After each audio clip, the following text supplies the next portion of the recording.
Hey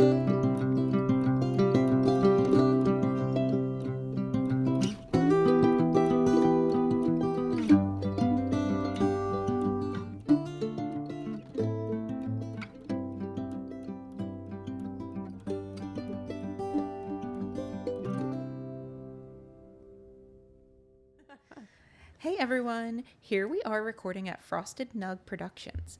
This is our general trigger warning. This podcast discusses death, child loss, suicide, mental health, and grief. We are not trauma professionals or therapists. We offer no professional advice. We are just two friends with a lot of life experiences who want to help others. Welcome to Because of Eli. And just a secondary trigger, we are specifically discussing perinatal, infant loss, and miscarriage today. Hey, Amy. Hi, Erica. I lost my mic. You sure did.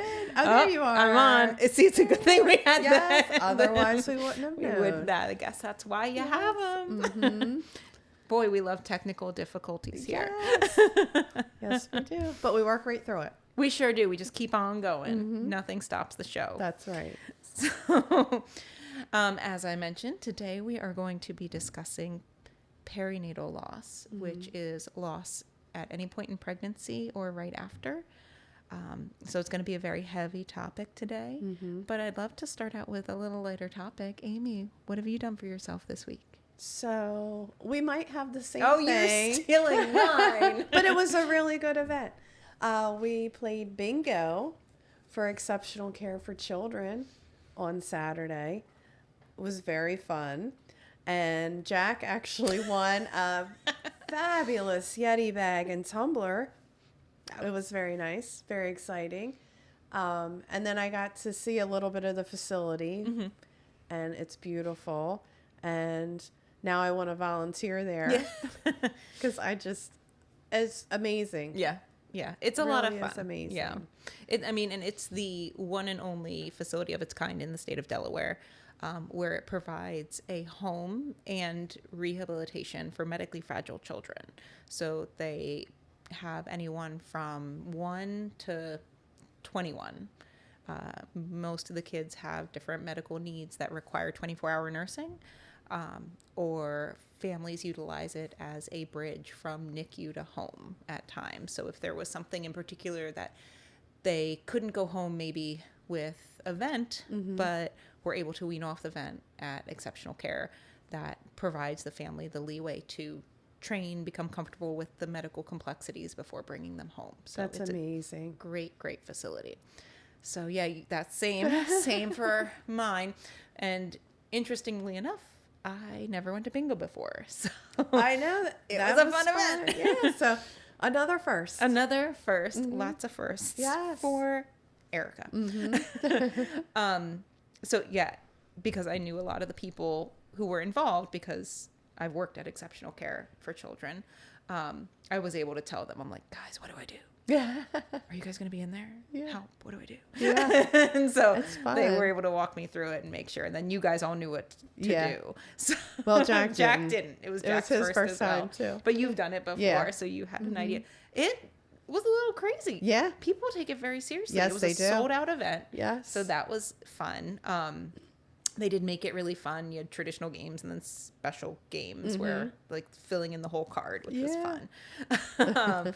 And then some people got a little angry at one point, but I mean, that's just part of bingo I too. guess it's part of bingo. Yeah. Everyone takes it very seriously. So that was fun. That was a fun Saturday afternoon for us. It was? Yeah. And it was for a good cause, so it made it even nicer. Yeah, they have them a couple times a year. It's one of the bigger fundraisers for them that they have. So yeah, we'll have to do that again. Yeah, I agree. Yeah. I understand they do bingo near your house, so we could do those for too. money though. Oh, money. So I bet people are much. They're probably more way angry. more. Yeah, I've never played bingo for money, so I don't know how that'll go. But yeah, the church that's literally a street over from us has bingo on Friday nights. See, that sounds like fun too. I know that's what, after Jack started playing, he was like, this is fun. We need to go to the church for bingo. The church bingo. See, that's something I'm like familiar with. Yeah. Oh, man. Yeah. Oh, well, let's jump right in. What we're going to do is we're going to get our topics started, and then we're going to have our guest on. We do have a guest coming to share her story. So I did pull up some facts about perinatal loss. So to start off the conversation, as a nurse, one of the things that I have been a part of is planning for births where the baby isn't expected to survive. So, I actually held a certification in perinatal loss care, which means, I had the ability to gain experience in it and then pass a certification test. In nursing, you collect certifications, some people do. And, a lot of nurses that work like in labor and delivery or in the NICU, they hold these certifications as well. So it's something that's held in pretty high regard. And in order to kind of work in that, you have to have a certain understanding of not only pregnancy, but pregnancy loss at different stages, right? So perinatal loss can mean anything from what's labeled as a miscarriage, which is an early pregnancy loss, or a late pregnancy loss, which is like after that 20-week mark where you have that viability stage. And that can happen because you might have a fetal demise in the uterine, like inside in intrautero, or during the birth process itself. And then perinatal also includes the period right after birth of those like first 7 days, where complications can still happen. So it's kind of a big span. And I pulled up some statistics because I just couldn't remember. I'm not really good at the numbers and whatnot.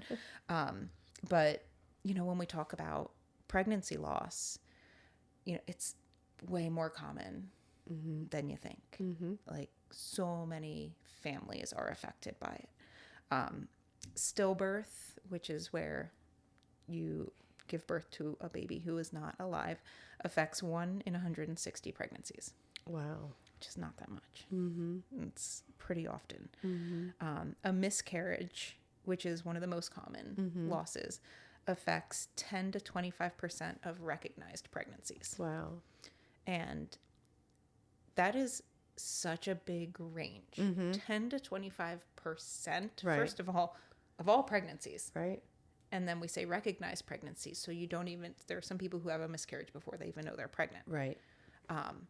And that wide number is really drawn down to this kind of secretive, like societal impact that it has on pregnancy loss. For decades, people have said, oh, well, don't talk about your pregnancy until you're past 12 weeks and it's safe. Right. But it's still a loss. Right.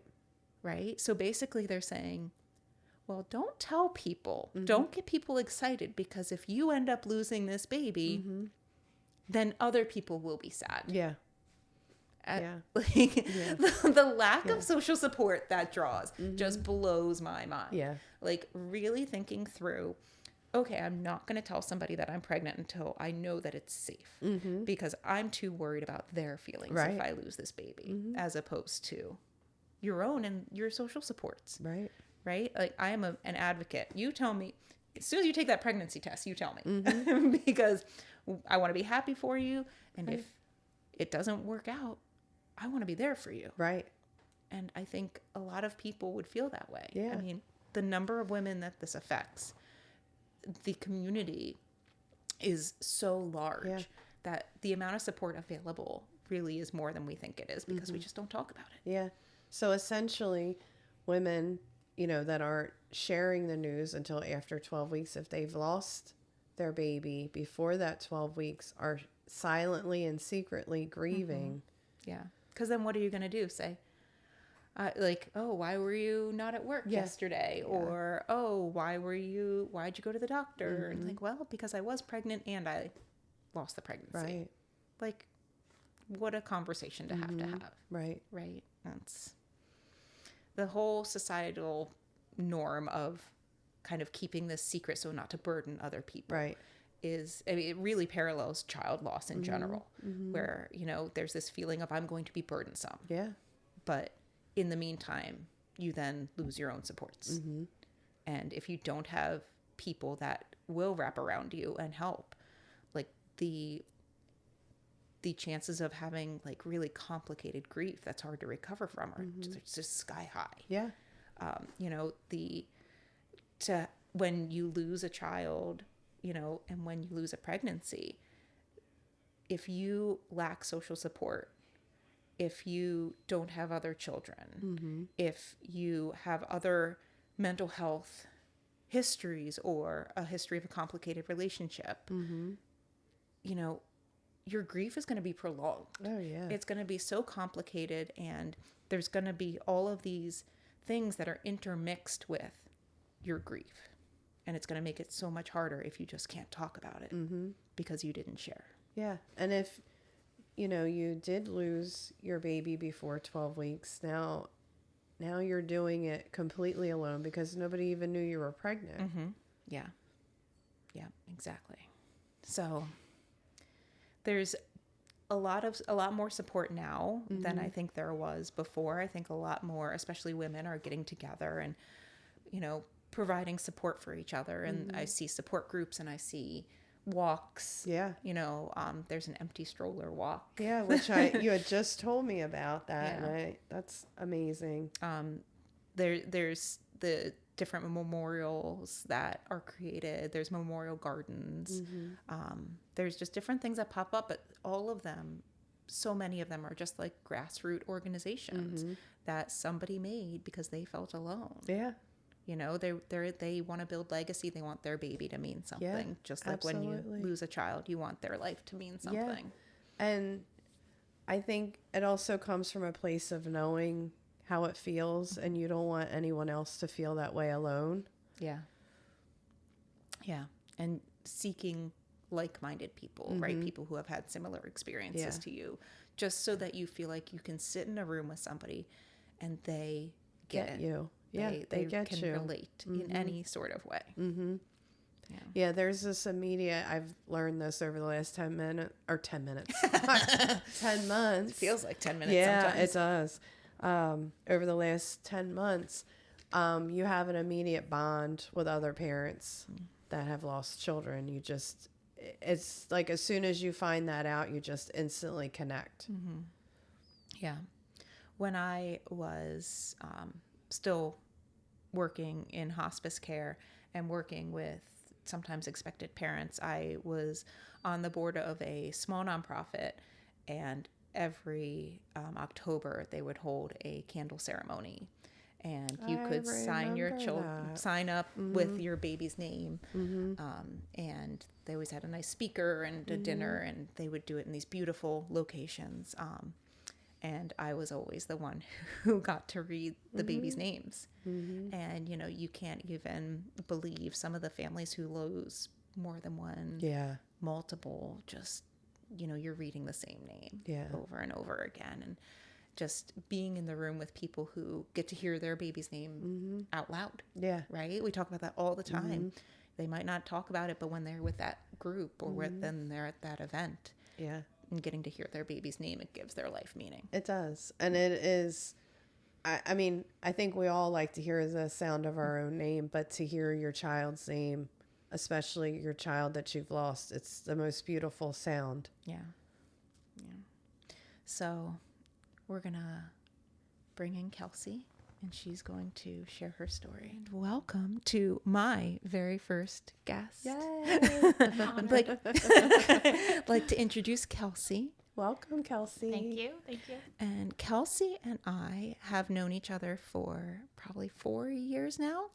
And we met when I was working as a nurse at the barn, which we spoke about a couple episodes ago. And Kelsey was working there as the administrative assistant at the time. At the time, yeah. But really running like the entirety of the show. Kelsey can do it all.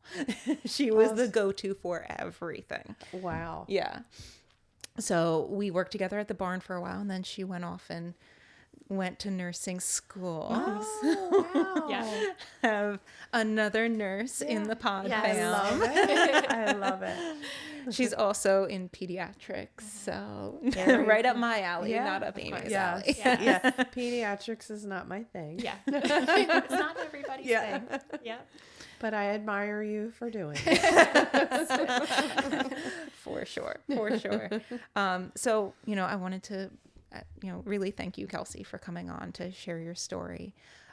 We always start out with self-care, and Amy and I actually talked. Had the same We one. had the same one this week because we both went to bingo for the first fun. time. Yeah. It was my first time and Amy's Lots of times. lots Yeah. of times. Yes. It was so fun. She got to watch us learn by And to do it. we went to Exceptional Care for Children. Oh, They had that's a so bingo fundraiser. So fun. Bingo's always so fun. Yeah, it was, and it was a sold out event, and I had of no idea course. what to expect. Yeah. I was like, this will be fun, and everyone's like, bam, bam, Yeah. bingo. For Yeah. the people who do bingo, it's like Very serious. serious. Yeah, like they Yes. brought picnics and they Uh-huh. brought their own things, and Yeah. I was like, I can do 2 at once. That's Right. maybe 3. Yeah. I don't know. I got lost for a little bit.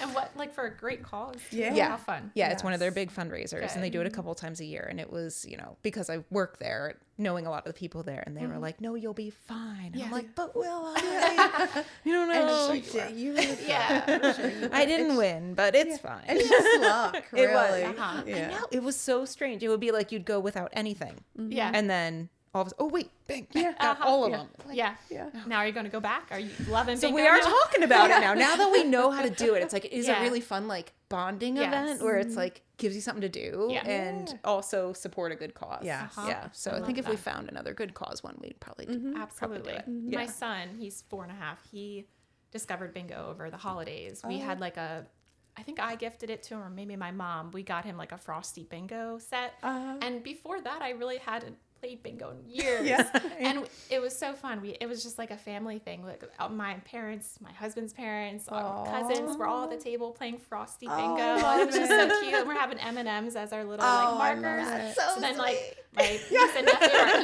them, and they're like, I need more M&Ms. I'm like, don't slow down. I don't have any more. But it was just, it was a really fun memory. So Yeah.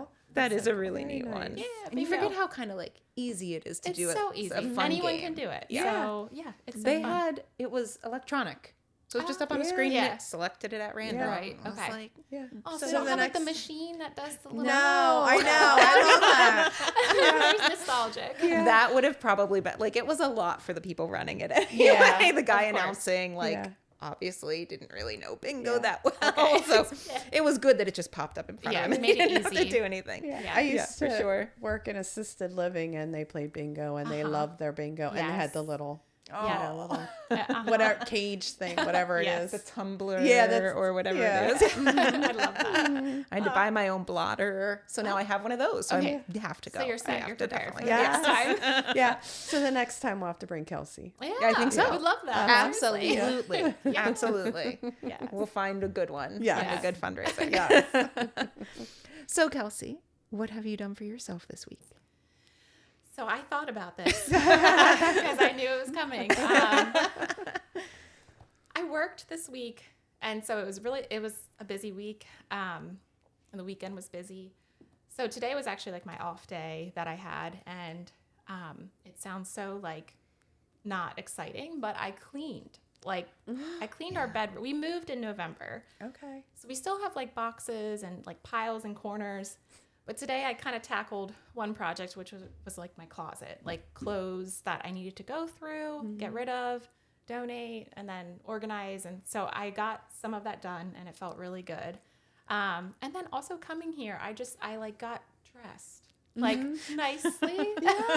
Not in you do scrubs. look No, Yes. not in scrubs. And honestly, when I'm home not working, I'm in sweatpants, Yeah. sweatshirts, Yeah. especially because it's so cold in our house. Like our heat is at 66. It's like Oh, jeez. very Everybody cold. with the cold Yeah. houses. Yeah. So I got dressed and, like put on real clothes, I felt. Yeah. So Yeah. that was what I did for myself. That's a this great week. one. Yeah. It is. Yeah. Simple, but Yeah. No, necessary. it helps. Yeah, it Yeah. helps mentally. I feel like cleaning helps a lot. Absolutely. Yeah. And I haven't done that like deep clean for a while, and I've been meaning to, just like Yeah. it takes so much time. And Yeah. especially going through clothes. I absolutely do not like that job, but it feels so good to like bag up the things that you haven't touched in months. Right. So let's just get it out of here. And then to like also donate and feel like I'm kind of helping other people out at the same time. Like it was just, I'm not going to use these boots that I haven't used in a year. Let's give them to someone else. Maybe someone else will. So it felt good to do that. Good. It's a good one. Yeah. It's a really good one. Yeah. We and after the holidays, I feel like it's just so hard to like get back in that mode of cleaning and like finding the next project and actually being able to finish it, especially with a young child. Yeah. Right. A little one. Yes. I have to wait till he's like in school or my mom has them or something. But tomorrow, actually, we have a day together because my mom is busy with some things. So she's technically supposed to be watching him, but I'm like, that's okay. It'll be Mommy and Owen day. That's fine. And we usually have to plan things like sitting at home is just not fun with him. He gets, we're bored. We're just bored. There's only so much you can do at home. And then he's like asking for, screen time. And I'm like, oh no, you had an hour of it this morning. Let's get up and do something. Yeah. Can't go outside. So we had to plan a few things recently. And tomorrow, I don't know what we have planned, but we'll figure it out. I was thinking maybe like painting pottery because we haven't done that in a while, and I love that stuff. So and he does too. He likes to get messy. So that's fun. Yeah. And it's funny that you mentioned that for Valentine's Day. Jack asked me what I wanted to do, and he's like, I don't really want to go out. So he ordered us a like pottery kit that you can do at home. Those. Yeah. So we're going to do that. So awesome. What's the kit? Is it like a I don't know. animal or something? I don't know. He ordered it. Cool. I don't know what we're getting. Yeah, that's fun. I want to do that too. Yeah. That's so cute. Yeah. Sounds like a fun surprise. Knowing Jack, it'll be like snakes. Yeah. That's okay. Something Snakes really, are cool. really unique is what he'll pick. Is awesome. something unique for sure. Oh, Awesome. Well, thank you for sharing that, Kelsey. We love talking about what people do for themselves, and sometimes just as little as I made a hair appointment. Not I went to him, but I made it. Yes. You know, that's actually that's a great one. Big step. Yeah. Well, again, thank you for coming on, and a lot of the topics that we cover, include child loss, grief, mental health, and things that people go through that, maybe aren't talked about enough. And we go through all these different things with parents and who have lost children and how alone they feel. So, when I asked you to share your story and Lucy's story, I really knew that it could help a lot of people. So I appreciate that you said yes and that you came. And I want to give you the opportunity to share your story. Great. Well, I also want to thank you too for thinking of me, because what an opportunity. Like, I've feel compelled and responsible to share my story and to share about Lucy. So I think this is just like a great opportunity, and of course I would do it, of course. And I feel honored. And we allow tears. Yes. Oh, yeah, I know. We never, whatever you need. I don't think there's an episode I haven't cried listening to you. I've only listened, I think, up to episode 6 or 7, but I cried on every single one, I think. And it's usually in the car. Like, I'm listening in the car. And it's usually on my way to or from work. And I have like an hour commute, or 45 to an hour. And recently I've just been putting it on and then crying on my way in or my way back. And it's like, but honestly, car rides are the time for me actually to like do that. Yeah. I was going to say I cry a lot in the car. Yeah. Yeah. It just, and it comes out of the blue sometimes. Even when I'm not listening to the podcast or anything that has to do with child loss, I'll just be listening to a song, the radio, or I'll be in silence. Sometimes I like silence too, like after a really tough night of work and, overstimulated, kind of just hearing the pumps in my brain. I don't want to listen to a lot. So I'll just be sitting there, which is fine. And it will just come out of the blue like a wave of grief, but it's not necessarily sadness. It's just, that came back to me. Like, and now let me think about that. And yes, sometimes it ends in tears, but other times it's like, oh, that was a nice thought to think about. So yeah. I don't know how we got on that topic, but No. that happens. Yeah. Yeah, for sure. But And- sometimes it's for me it might be the sunrise or the sunset, Aw. how beautiful it is, and Yep. that can trigger it too. Yes. And a song, I actually, and I can talk about this when I like go into my story about Lucy, but the song, it's by Mount Joy. It's called Lucy. And I don't know much about Mount Joy, the band. I've never like listened to them, but early on in my experience with having a pregnancy where I had a prenatal diagnosis of not so good things, that song came to us, and it actually didn't inspire her name. Like we already had her name picked out way before we even actually were pregnant. We just liked that name for a girl if we got pregnant again. So that song came about, and that was the only time. It was early in when I found out about things, and we already knew her name was Lucy. That song, I discovered it. And then I never heard it again until literally the other day. I was in the car, and I think I entered the car and I turned on the radio, and it was like in the middle of the song, and I just stopped. It like just stopped me in my tracks, and it was such a good like, oh, this is nice. I haven't heard this in a while. And of course I cried, but it was a nice cry. It was a nice memory to have. So yeah,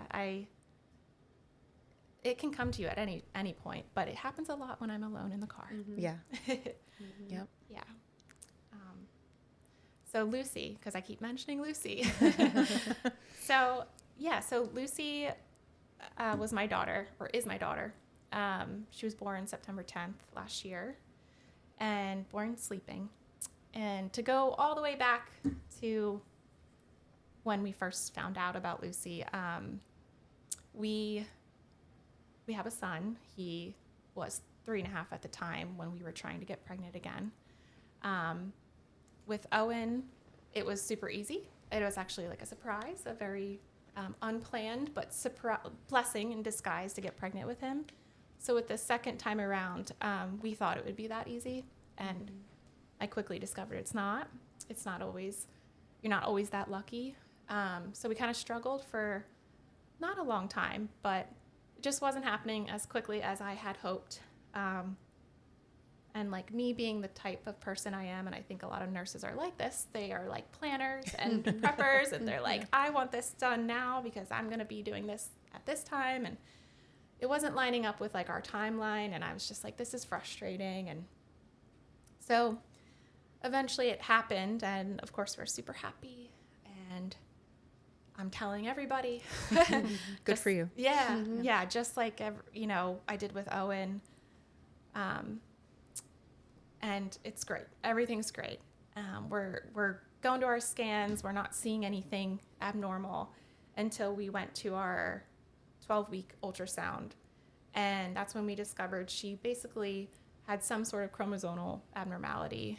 The whole time, the whole ultrasound, she's looking great. I'm looking at her. And at that time, we didn't know she was a girl, but we're looking at our baby, and we're like, oh, she's perfect. We see her hands, her feet, 10 fingers, 10 toes. Like, she looks great. She got a big head like Owen. Or, we're just so happy. Didn't expect anything. I would have never recognized anything wrong with the baby. And so the tech leaves the room. She's like, the doctor will be in to talk with you. And it was a long wait. I just remember it being a really long wait. And thinking, like, this is long. I don't remember it being this long with Owen, but maybe they're busy and the doctor's doing something else. So we're sitting there and we're, like, discussing how we're going to reveal the gender, because we did a gender reveal with Owen, and we were just, like, excited about that. It was around 4th of July. So we're like, maybe we can do something with fireworks with our families or something cute, But as the time went on, I'm thinking, this is weird. I don't feel good about this. And when the maternal fetal doctor did come in, she had like this look on her face. It almost was like, I hate to say this, but she was like the Grim Reaper coming in. Like, it got cold, it got dark. I felt like the air got sucked out of the room. And I knew, like, she didn't even have to open her mouth and say it, but she did. And she just said, there's an issue with her scans. We found that she has a slight thickening behind her neck, and they told us the number, the measurements, and compared to what it should be. And then she did say, this is indicative of something further, something that would need more genetic testing. We can't say exactly, but it's some sort of chromosomal abnormality. It could be any of the trisomies or Turner syndrome or some sort of abnormality. So I'm like shocked, blindsided, I felt, because I was like, what do you mean? Like, she looks great. Like the thickening of the neck, like that didn't even stand out to me at all. Then she went in to look more into the ultrasound and showed us like that her body had swelling, edema, in her abdomen. And at the time, I don't think they said it, but I think her lungs had a little bit, which is not good. So we're broken, devastated, sitting there crying.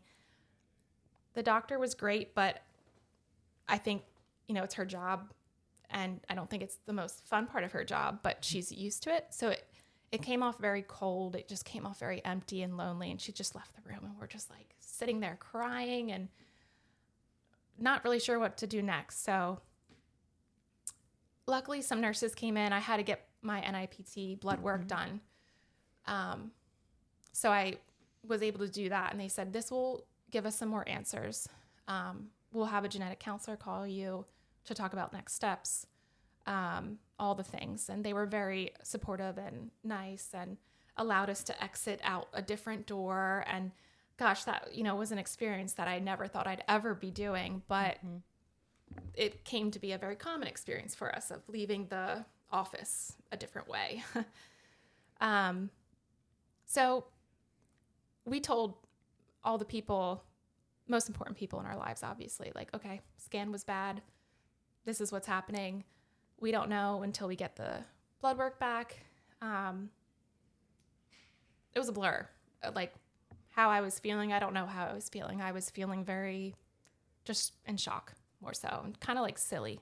I remember thinking and telling Mike, I feel silly because I feel like I was so excited about something and so like oblivious, like ignorant almost. And like, I didn't feel this way with Owen, but we could have, and why didn't I feel more, I don't know, prepared, or like I was just in this ignorant bliss with him. And I kind of felt that way with this pregnancy because I hadn't experienced something like this. So now I feel silly because I'm like, like people do feel this way. Like this happens. Yeah. So I felt a lot of like, not shame, but just like, gosh, I'm an idiot. Like, why did I tell people? Why did I get so excited? Why did I put myself up for this so much? Why did we tell Owen already? Like, gosh, shouldn't we have waited? Like now we have to go back. And so I was angry at that, not so much at the diagnosis and like the world. I know some grieving parents, especially when they find out they have some sort of prenatal diagnosis, they can be really angry at the world. Like, why me? I wasn't angry at the world. I wasn't angry at other people or the doctor even. I was just like, more so like, I don't know, just very silly. Like, I was so ignorant. I was so oblivious. So Like, had you just thought to prepare yourself, Yes. this wouldn't have happened. Exactly. Yeah. I would be more, aware of this. And Which isn't true, but that's Right. how you're trying to protect yourself. right? Exactly. Yeah. So, and then also like trying to navigate like having a marriage and going through this, and being married to a man, like they take things differently. And I knew that. And I think Mike knew that too. But we were just taking the information, I think, a little differently. And that's okay. Like we figured things out, but it was just a very blurry, weird, uncomfortable time. Yeah. That, especially those first few days. But luckily we actually had, and I say luckily because I feel very fortunate that we had this from the very beginning, but my in-laws actually experienced loss Oh, wow. twice. They lost two daughters Oh. before Mike was born. And so to have someone so close that actually had experienced very similar things, almost to the T, I was like so grateful that they were there. Because we didn't have to say anything. We, you know, when we told them, they were like, we know exactly how you feel. And honestly, they were just there to like let us cry, let us talk, let us be ourselves. And that was I was so grateful for that. I also have grandparents that are still living on my mom's side, who are well into their 90s, but they've lost two children too, and older. They were older, in their 30s and 50s, but still child loss, and had experienced that. And so I also felt very supported there too, because I knew they knew too. So from the very start, we felt very supported. And I had luckily already applied and was in the process of accepting an offer from Nemours Oh, wow. Hospital. So I knew I was going to take the job, but when I found this out, it was a little like, well, I don't know if I can take it now because I just don't know the future and what that holds. But I ended up deciding to explain everything to them because I thought what better people would understand child loss and pregnancy and health and medical and complexities of all that. So my managers were very, very understanding. And gosh, what a weird way to start my nursing career. Right, yeah. But I was just like, hey, I want this job. This is my dream job. I want this, but here's what's going on. And they basically came back to me and said, you can start whenever you're ready. And I was, again, so fortunate to have that, because that is like, not everyone gets that. You know, not everyone feels that support from their workplace. So, of course, I had to take that job because I was like, if they're this understanding about this, you know, like, this is the place for me. So that was a few weeks in. Now we're at like 14, 15 weeks, and we're going back for scans, and we had finally got our NIPT blood work back around 14 weeks too. It took a little bit. And the genetic counselor called us, and I think it might have been before our next scan, because I think when we went into the next scan, we kind of knew what to look for and a little bit more about her diagnosis. But we found out she was a girl, and the reason why was because she had Turner syndrome. And so it's a sex chromosomal abnormality, only happens to girls. Of course, the genetic counselor didn't say that right away, but I knew. And I think like Mike was kind of familiar, but he's like, can you repeat like what you said about Turner syndrome and the X chromosome and what that means? And I just looked at him as he was talking, and I was like, it means it's a girl. Like, it only happens in girls. And that was just like, that was hard because I had a boy, you know, I have Owen. I wanted a girl, but I could have cared less if it was a boy, but oh my gosh, we have a girl. Like, that was so exciting, but not at the same time. It's almost like I couldn't enjoy that, and I was robbed of that. But we went on to listen to the phone call the doctor, and she just explained what she could in terms that we could understand. But it definitely was overwhelming, and I don't remember what was said. But at the end of the call, it was determined she had Turner syndrome, and that she had the type of Turner syndrome that was more severe, and that a lot of times girls or babies that have Turner syndrome don't make it past a certain week of gestation. And even if they do, they're born and they don't have good chances of survival. I think it was like less than 1% will make it to 28 weeks, and then even less than 0.009 would survive if making it to term and to birth. There's another type of Turner syndrome that many girls live with, and some girls even have it and they don't know they have it until they're tested later in their lives, or they're trying to go on to have children of their own and they discover it. But it was for sure that she had the more severe type. And 99.9%. So the way she explained it to us was it's very unlikely that it's like the genetic or hereditary type of Turner's, that it's more of a spontaneous abnormality. So that reassured us a lot because it was like, okay, and this is horrible to think, but like you are relieved of that thought, like, well, I didn't cause this then. Like it wasn't, it was literally like spontaneous, random. It wasn't anything we did or anything I ate or, anything. And I know people out there probably do feel that way with some of these conditions that they find out. So again, I feel very fortunate that I didn't feel that way. I feel lucky. But it was reassuring to know that she had the spontaneous kind. And that it just happened at conception, and when cell division was occurring, there was all of her cells in her body were missing the 46th chromosome. And, all of them, there's nothing you can do to cause that or anything. So in a weird way, that was very reassuring. Yeah. But of course, not the news we wanted to hear. I was back and forth. I wanted to hear the alternative, which was, no, I want her to have the other Turners so that she can be here and live a life. But knowing what we knew, I think from that moment knew, like, I have to accept this because there's no other way. Like, I can't change anything. I can't go back in the past and rewrite, our story. So that's when I think embarked on my grief journey, really.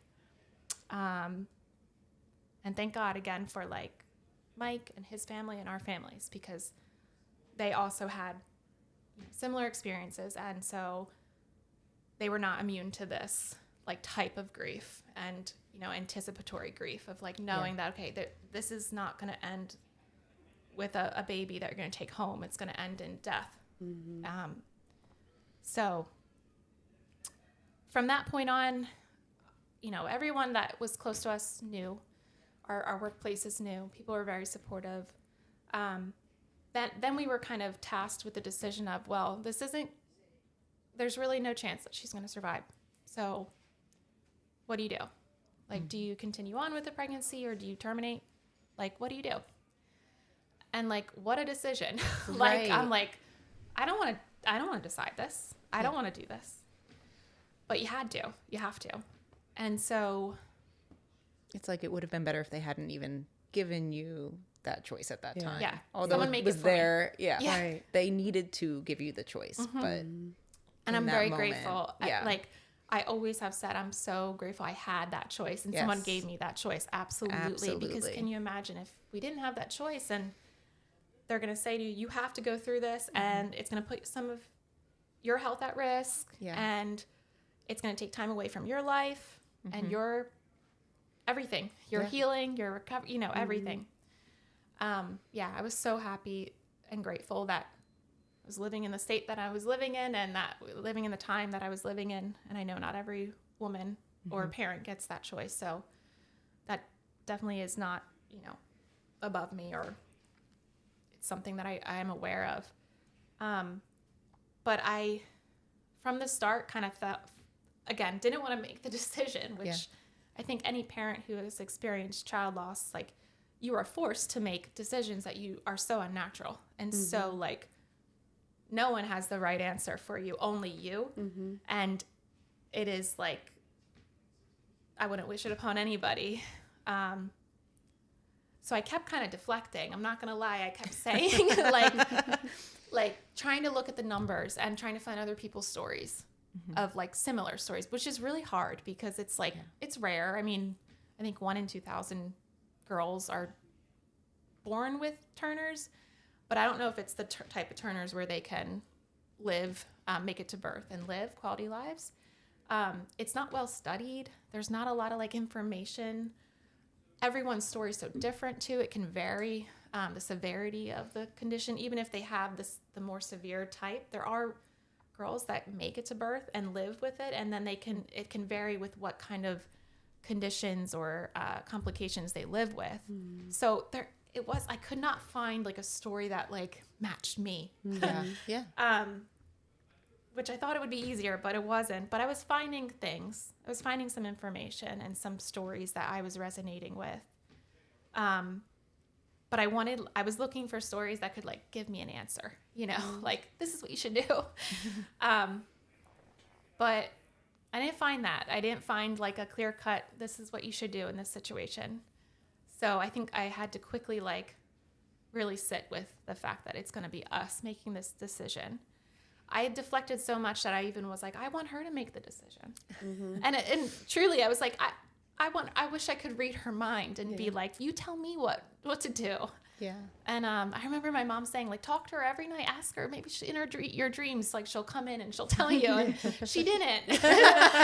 But ultimately she did make the choice. So, and I think if I didn't allow it, wow, what a different experience it would have been for me. So I decided to carry her. And I was like, I'm going to carry her for as long as I can, or as long as she wants.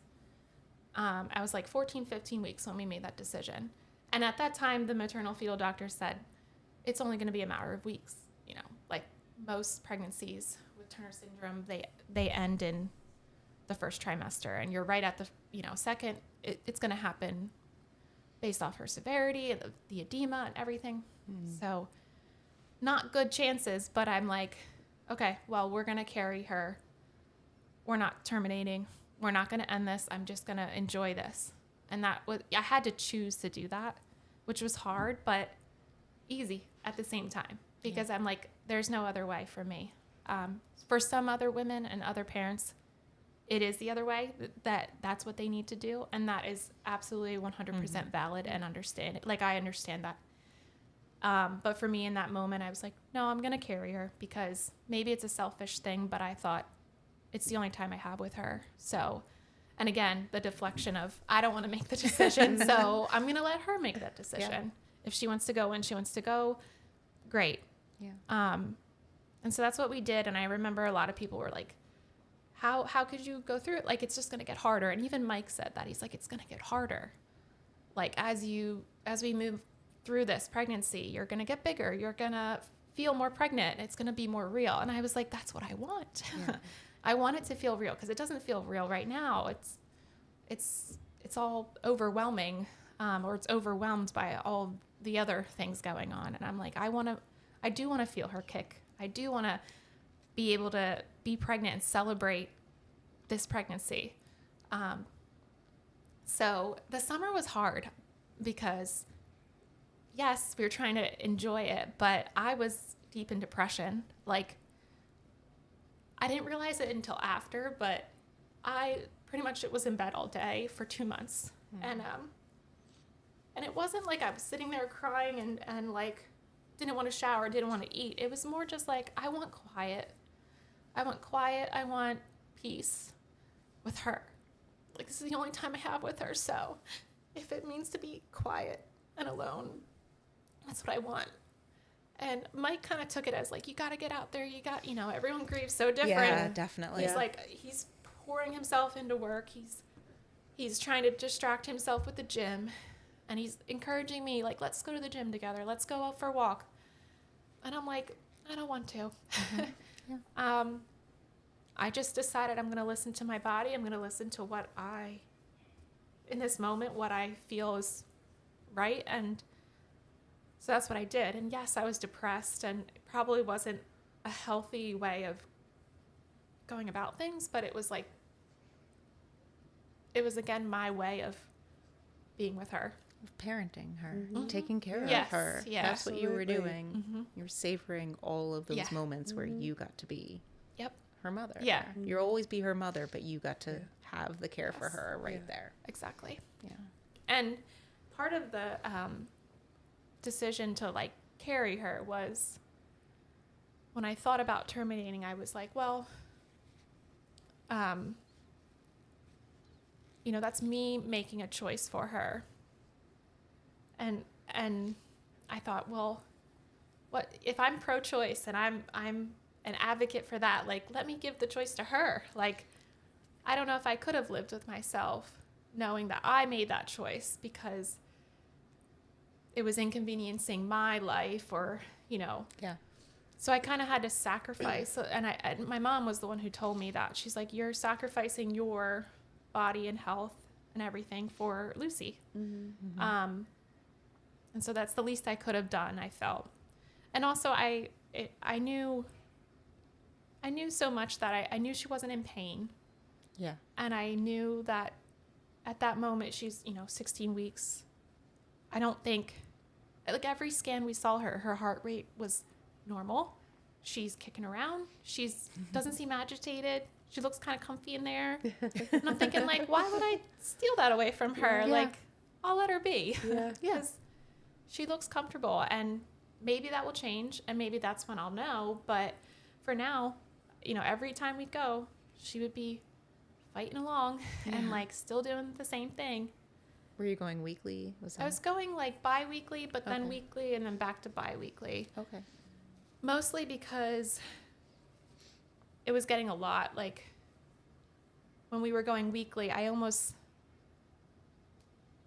couldn't take the anticipation every week of being like, is this the week that we're going to lose her? Mm-hmm. Whereas I felt like 2 weeks was a little bit more time where I didn't have to feel it so constant. Like Yeah. I still felt that anticipation of like, oh no, is this the time? And as we got further along, oddly enough, I felt less anxious that it was going to be the last time. I felt more hopeful that it would be the last time. Mm-hmm. Yeah. I felt like, okay, I hope this is the scan where her heart has stopped, because then it's not over, but I can start to move forward. Yeah. And we can start to come back to myself. Mm-hmm. And also knowing that she didn't have to fight anymore. I was like, I would talk to her and say like, you don't have to go anymore, Lucy, Yeah. you're good. Yeah. Like, I know you're here. And, especially to the very end, it was like 18 weeks. I was like kind of talking to her more and more and saying, it's okay to go. It's okay to go. Yeah. It was getting harder. Definitely like rounding about 18, 19 weeks. I'm now showing. I actually felt her for the first and only time on my birthday. I woke up and I felt her twice, and then Owen and Mike came upstairs. I think they gave me breakfast in bed or something. And I said, I got a birthday present. I told them, and it was just so special. I thought, and that was the only time I felt her, Wow. So, and my birthday's August 19th. So, that was, like a less than a month before we got to meet her. But, it was getting harder. And then around, I guess it was 19 and a half weeks, we had our anatomy scan, where you usually have it around 20, but I was a little earlier than that. And again, we were not expecting to make it that far. Yeah. Actually, if I had to go back to myself when we were 14, 15 weeks and we made that decision to carry her, I would have told them it's going to be a little bit. It's not going to be tomorrow. Exactly. Yeah. I think I expected that. We both expected that. And everyone around us was saying that. So it was shocking that we even made it that long. And I'm like, well, how much longer can this go on? Yeah. What's going to happen? And I know there were some concerns of, I think it was that night I had the scan, and it was a very not so great scan. She had a cystic hygroma in the back of her. So basically the thickening in her neck was just kind of all over her skull and her spine, down her back. And then just, you could tell her extremities were puffy. She looked like the Pillsbury Doughboy. I was like, she's so cute. She's like that. But because she was just so full of fluid, and the hygroma was so large that it was like, you couldn't even view it on the scan when she would turn the probe. Like, it was just like, shocking when she did it one time because you could kind of see the outline, and I'm like, it's that big. It's like 3 times the size of her skull, so you could like barely see. It wasn't even in the view. It was just like shocking. I'm like, oh, and she still got a heart rate of like in the 150s. I'm like, Lucy, girl. She was a fighter. So, and another thing was the fluid in my amniotic sac was very low. So her movements were she wasn't moving a lot as much as she was. So I felt like, okay, this could be the last time. Okay. And I remember the doctor was also like, this is actually very rare to see a baby with this condition and the severity of everything to make it this far. And she admitted, she's like, I fully expected this to have ended, fetal demise to happen way earlier, but it's exceptional that she's still like has a heartbeat and is still here. And that's my girl. So we went home. Actually, we left that appointment and we were driving separately. I forget why. So I had to get in the car. We're all upset. We're crying. He's like, are you okay to go home crying? I said, yeah, I'm going to just sit in the parking lot for a little bit and just like process and get over the emotions that I'm feeling. And that's when I got in the car, turned on the radio, and that song Lucy came on. Oh. And if you listen to the lyrics, Lucy, it's about a friend of the band members. I guess they had a friend in the past. Her name wasn't Lucy, but I guess she had some sort of terminal illness, and they celebrated by one night her coming out, and kind of like they were in awe at how strong and how happy she seemed, because it was like she was spending one last night on earth. And they talk about her dancing, as an angel. So I was like, this is her song. Okay, I love this now. I love Mountjoy. Thank you for writing that song. But it was like a sign too. I took it as a sign. I'm a firm believer of signs. So I took it as a sign. Okay. Like, maybe she's going to spend one last night with us. And that's exactly what she did, because that was the 26th of August. And the next day so I lied. It wasn't exactly. She spent 2 more nights with us, I believe. But the next day we had a follow-up appointment with my OB to talk about the scan and talk about the next steps. And that night prior, so the night of the scan, I actually had a little bit of like a hypertensive episode. I was a little freaked out. I had like shortness of breath in the middle of the night. So I'm thinking, oh no, like something's happening. And they did mention early on that like there's a syndrome called Muir syndrome, where the mother could develop swelling and edema, just as the fetus is. Yeah. So interesting. Like I remember looking into it and being like, that's so interesting. But I was like, oh, maybe that's happening. I don't know. But it could be life-threatening. It could induce organ failure and complications. So I was like, I remember calling the OB on call that night, and they just basically said to monitor my blood pressure. If something were to, worsening, shortness of breath, go to the ER. Luckily, I didn't have to, but I was grateful that I had an appointment already scheduled with my OB the next day. So I went in, and they said, we've talked about your case based off the scans yesterday and based off your experience last night. They were, I think, rightfully so, pushing for termination. And they said, I think it might be time to think about that. And like, Mike and I kind of were also, like right after my hypertensive episode, I think we were both in bed like early in the morning, and I was like, I don't know if we can do this anymore. Like, this is scary now for, I have to be here. Like, that's what I felt. I was like, I can't like die as well. Like, I got to be here too. And so them saying that kind of validated our feelings, and we kind of like shook our heads reluctantly, like, yeah, I know. And at that point we had an idea of what, if we were to terminate and then be induced, what would that look like? And we had an idea, but they kind of reaffirmed it and explained it a little bit. But basically they said the local hospital that we would have given birth to wouldn't have the capacity to do this type of induction, and given the risks of other complications after birth. So they said, we'd prefer you to be down in Penn in the city, where this is more common, or at least they have more professionals that could help this along, and you would be with all the resources and things. So I had already known that, but I didn't, to hear that, I was kind of disappointed, because I was just like, oh, another thing we have to do that's difficult. We got to go down in the city and do this in an unfamiliar place that I haven't given birth to or in. Yeah. And so that was hard, but also like I understood why. And Mike was very like, yes, we want to go to the place that has the best resources. I think at that point he was very worried about losing me, and he was just like, yes, like that's fine. And I think we both were still contemplating the termination, but we reluctantly like shook our heads, like we understand that has to happen.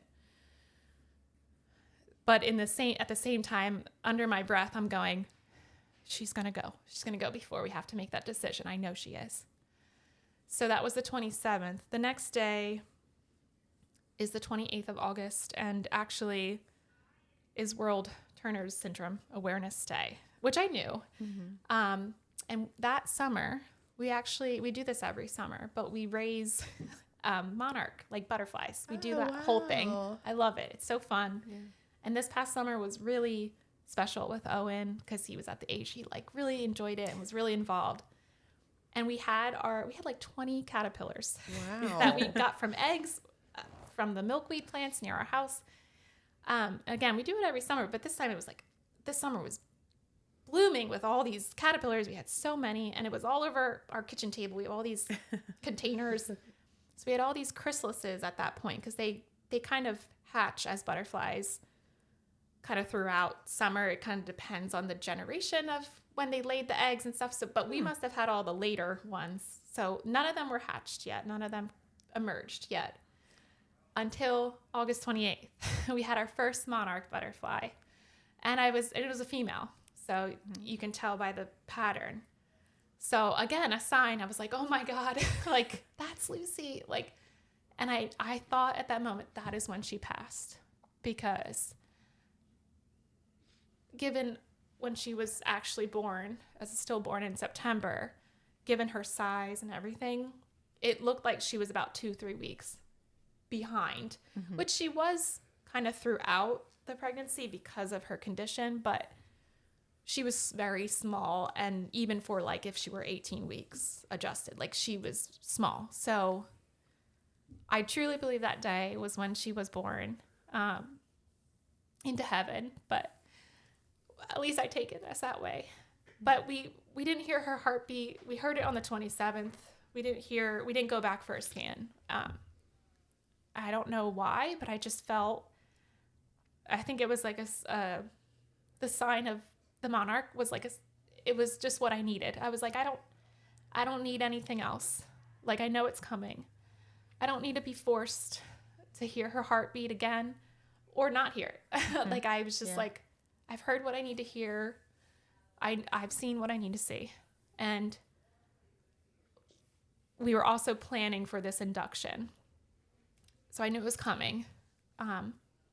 And I don't know, maybe I just wanted to soak up the last couple weeks that I had. So I kind of like, we went on vacation. We went to the beach together with my parents, and I barely thought about it. Like, I knew it was coming again, but I just enjoyed those last moments.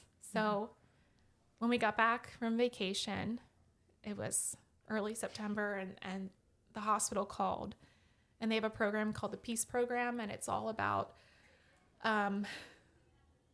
helping parents and women with pregnancy loss and the next steps. So it was linked with Penn Medicine, and they told me, you're going to get a call from them, and they're going to talk to you about what's next and how to schedule this. So they did, and it was like the weirdest phone call, because they're like, hi, this is so-and-so. I'm calling about your abortion, and we have these dates available. Is this good for you?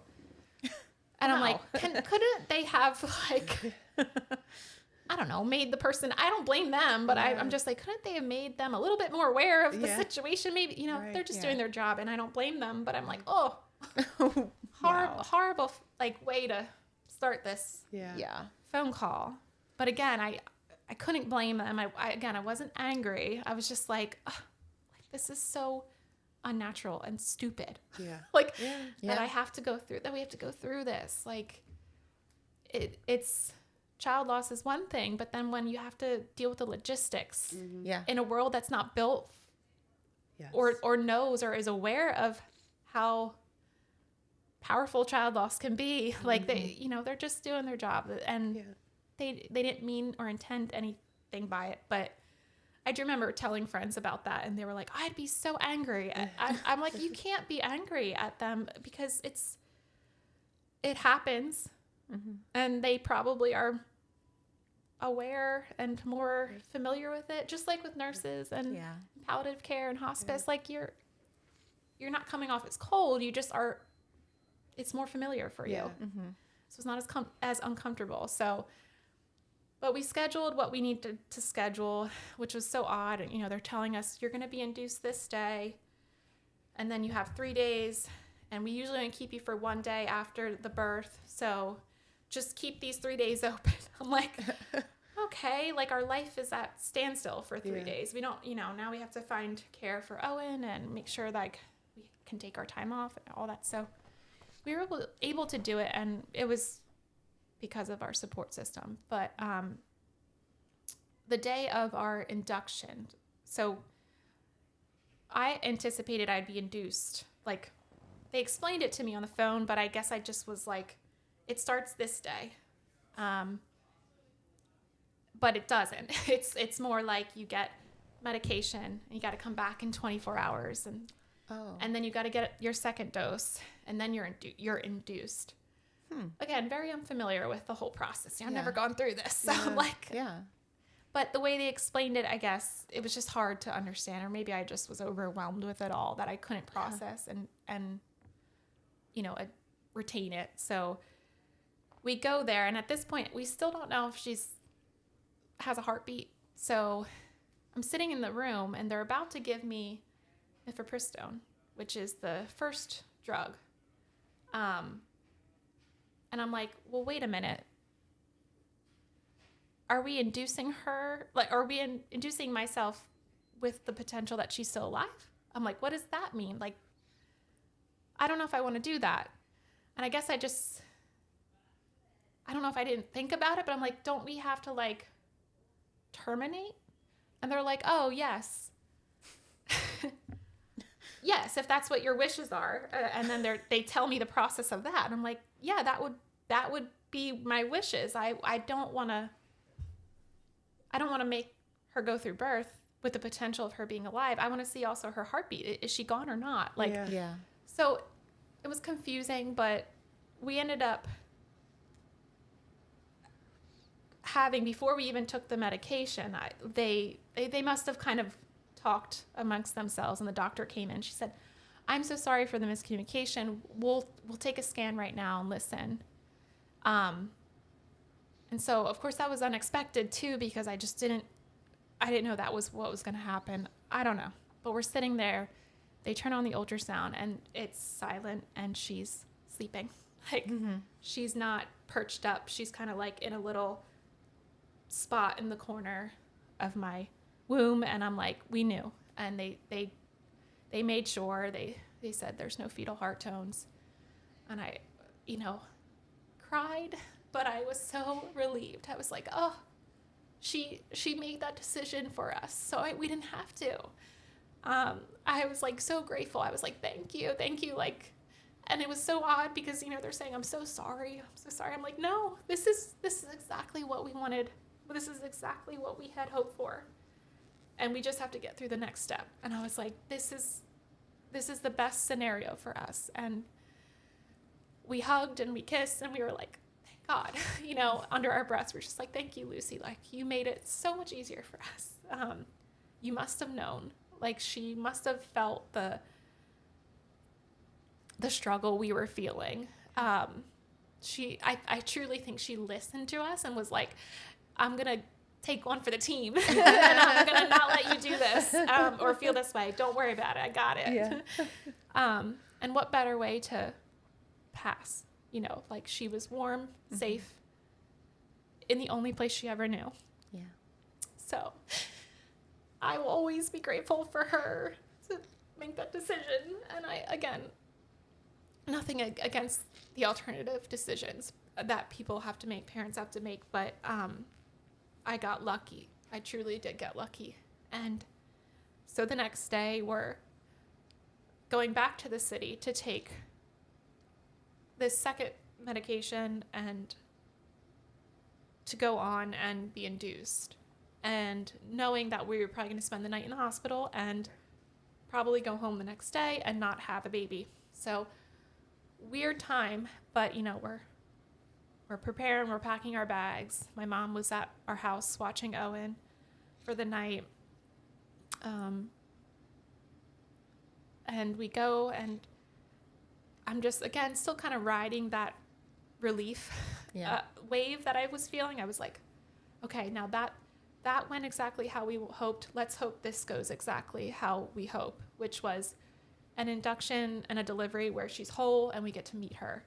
Because we also knew the risks of, you know, being induced and giving birth to a very small baby could mean, you know, complications with tissue retention or bleeding, like with any delivery. And I'm just hoping and praying, okay, you know, if we got lucky this time, hopefully we'll just continue this luck that we have. And that's what happened too. So I was induced probably around like 3 p.m. By the time we got in and everything settled, I was only given 2 doses of the medication, and I was laboring for like maybe 3 or 4 hours. And I had already posted and shared with like loved ones and friends prior to the induction about what was going to happen, because I, you know, was very open about my story from the beginning. And I knew people, especially like my cousins and people that I don't talk to on the daily, but they were curious of like, what's going on? So I had posted like, I know this is going to be probably the most devastating day, but I also know it's going to be a beautiful day because I get to meet her. So I was just like, I was just ready. We were just so ready for many reasons. So she made it very easy for me too for birth because she was so small. So as soon as I felt the urge to push, I pretty much just pushed her out in one push, and she came out whole. And I know that sounds so gruesome, but there are cases where, you know, it's the reality that and I was scared. Have to happen. I was scared that was going to be our reality, that we wouldn't be able to like meet her or something, or I'd be rushed to get a D&E quickly, and then at that point they're not able to show you or to give you your baby. But she came out and they handed her to us, and she's just this small little thing, and she's so puffy. She was like full of fluid, but she was so cute. She looked just like a baby. Like it's amazing how developed they are. Like, she had fingernails and like little grooves in her hands and her palms. She had little hair on her face, and it was just like she looked exactly like Owen did when he was born, like, although she was just miniature. And yeah, she was full of fluid. So I remember having a conversation with Mike prior and being like, she's not going to look like what she should look like. Like, we know this. And I kind of had like a little pep talk with him, like, no matter what, she's our daughter. She's beautiful. I don't think it's going to matter when she comes out. Like, it's not going to matter what she looks like. And I think that was different for Mike. I think he was a little bit more like uncomfortable with it. He explained it as, I don't want to remember her though looking a certain way.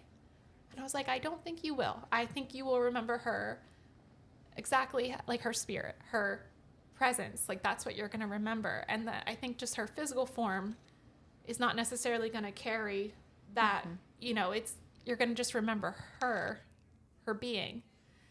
And I don't know, in that moment, I felt like I was the one kind of more like prepared, and that's okay. Yeah. Maybe because I'm a nurse, or maybe I have like, And because you carried her, Yeah. right? yes. You had that spiritual connection with Yeah. her. That's difficult for men in general, right? Absolutely. To bond. Mm-hmm. But Yeah. And I felt for him for that, because Yeah. I was like, it's hard to explain, but I also don't fault you for this. I don't blame you for not understanding. You could never understand. Yeah. So, and I know he felt a little bad, but like the more we talked about it, the more I think my strength and my like pep talks helped him kind of get there. yeah. And of course I knew it would happen, but I knew as soon as she'd come out and we would hold her, like it would all make sense. And it did. He held her and broke down and just looked at her. And I said, that's our baby. Like, that's our daughter. There's nothing that could make us scared of that, you know? Like, she's not scary. Yeah. You know? And this image of her, you're only going to see the good. And that's exactly what happened. And I truly feel like, yes, she was full of fluid. And I think people, like, when I say that, they're like, what do you mean? And I explain it, and it's hard to explain. And I'm like, well, I have pictures. And they're like, you have pictures? I'm like, well, of course I have pictures. Like, It's your daughter. yeah. And I'm like, I understand though. Like, I get it, because no one wants to picture a baby in that condition. Yeah. No one wants to see that. Like, or imagine it. It's hard to imagine. But I think that's part of my like legacy, is to like talk about it. Yeah. Yeah. And show you like Absolutely. that, yes, this is a baby, and yes, you know, she's doesn't look like what you would anticipate a baby to look like, but she's still a baby, still our daughter, and she's not suffering, and it's her spirit. At the end of the day, like, Right. we're not going to remember this physical form. We're going to remember her, Right. her heart, and her fight that she had, and her story. So I know some of my friends were curious to see what she looked like, and my mom too, and some of our closer family members. And I only would share if they asked. I would say, like, I have pictures, yeah, you know, and they'd be like, oh, can I see? And yeah, only if you're okay with, like, and if you want to see one and want to see more, I have more. If not, that's fine too. So that's been really nice to share, because it's such a unique experience that only parents who have lost a child like can understand, like seeing your child who has died. Mm-hmm. But it's nice to share that and talk about it. And it's just one way to kind of connect with others about it. And I think the world we're uncomfortable with loss, any type of death. Absolutely. But the more we talk about it, the less uncomfortable we will become. And I think it's inevitable. Everyone is going to pass in some way, shape, or form. And it's part of life. And you can't run away from it. You can't be scared of it. It's like acceptance. And I just think that, like, the world just doesn't, we're not there yet with death and dying. And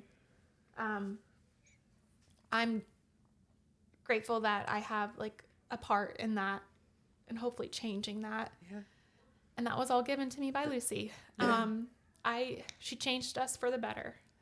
This whole experience has been devastating but beautiful. And I said to my therapist a couple weeks ago, because we were talking about getting pregnant again, and she said, or I was saying, like, I'm scared because this has robbed me of a lot of joy that I felt when I was pregnant with my first. And I wish I could just go back to my first pregnancy and not have this. But then I'm like, well, not necessarily. I don't wish that. It's just amazing to me that I felt one way with one pregnancy, and now this has just changed everything. Yeah. And I'm scared. I'm, like, a little nervous. Like, what does that mean when I am pregnant again? And how's this gonna, like, how anxious am I going to be? How am I going to feel joy? And she said, well, when you're pregnant again, you're going to feel joy, because when was the last time you felt so much joy that you felt like when you were pregnant with Owen? And I said, when Lucy was born. Yeah. And she said, and look at the story and everything that led up to that. You know, like that was hard, that was grueling, that was devastating, but it ended in joy. Yeah. And I'm like, you're right. So no matter what happens, it was almost like the reassurance I needed, that no matter what happens, like if I get pregnant again and we lose another child, I will still feel joy. Yeah. Yeah. At the end of the day, and some way, somehow. And so I'm so grateful. I'm just so grateful that that's the mindset I have. And I think that's going to help me carry forward in life and share with others. And I know this isn't the experience that some lost parents have. Sometimes it's really brutal and dark, and they don't get to that point of feeling joy ever again. And but my main thing is I just don't want them. Every grief journey is different. They can feel that way, and I understand that. I just don't want them to feel alone. I want them to know that your grief journey is your grief journey, but there's someone out there that understands and that can walk this journey with you. You are not alone. Like that. At the end of the day, I want them to know, like, because it can feel so isolating, like being a lost parent and like, you know, not struggling to find your community, but there are people out there. It's the worst club, but the best people. Yeah. Yeah. Yeah. So that's my mission, is to like help others in the way that I can, even if it's just saying, I may not know, understand what you're going through, because every situation's so different, Absolutely. but I'm here to just be with you and to listen and help you find your people. Yeah. And what a beautiful, like, honor that is. Yeah. And it's all because of her. Yes. And all because of Eli. Like, Yeah. this is a beautiful that's- project that you can carry, and the legacy, you mentioned it. It's like we're living proof of their legacy. And what better responsibility and honor that is, like, to be like, I was given a gift to carry your legacy on, Absolutely. and I'm going to do that. And it has changed me for the better. It truly has. And it's changed us as parents, as spouses, for the better. I look at Owen and I'm like, I always have looked at him and thought, you're perfection. Yeah, absolutely. But now it's like this is all I've ever asked for. And this is all I could ever ask for. And this is all I need. And like, it made me realize like what I need in life. And that's a healthy, happy boy, or a family, and the support. Gosh, the support, like, it made me realize how crucial these relationships that I have built are, and they truly are your village. Like, they're the ones that you have to lean on. And I'm so grateful for them, and I will forever be just ranting and raving about my friends and family, because they were just so monumental in our healing. And that's all that to say, we're still healing, and I'm still healing, and every day it's a choice. I have to feel it, like choose to feel it or choose to suppress it. And I find myself like, there's days where I can kind of suppress it because I'm distracted by work, or I'm busy with things. But the days I'm not, I choose to feel it, because I know it's never going to go away. Yeah. And I have to feel it, because it's part of my life now. Yeah. Grief, it's with you forever. Yeah. Yeah. And I read something, or maybe this was something my therapist and I talked about too, but grief is a circle in your life, and there's this outer circle that is the rest of your life. And as time goes on, that grief circle is not going to get any smaller. It's going to stay the same size. It might grow a little bit because of other experiences, but it's going to be pretty constant. It's never going to go away.